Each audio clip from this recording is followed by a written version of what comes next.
iya bu, iku bu. Viral di media sosial, aksi pengendara motor yang ketok-ketok kaca mobil meminta uang.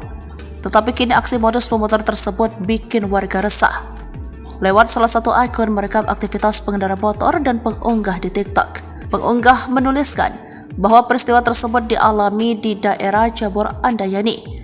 Ada bapak-bapak deketin mobilku, kirain pintu mobilku nggak rapat dan mau dikasih tahu. Ternyata, tulis dikutip Rabu 20 Desember 2023. Pemilik akun juga menuliskan percakapan yang sempat terjadi dengan pengendara motor tersebut. Bapak-bapaknya, "Bu, tolong bu mau bayar uang anak sekolah. Saya 3 bulan, 93.000.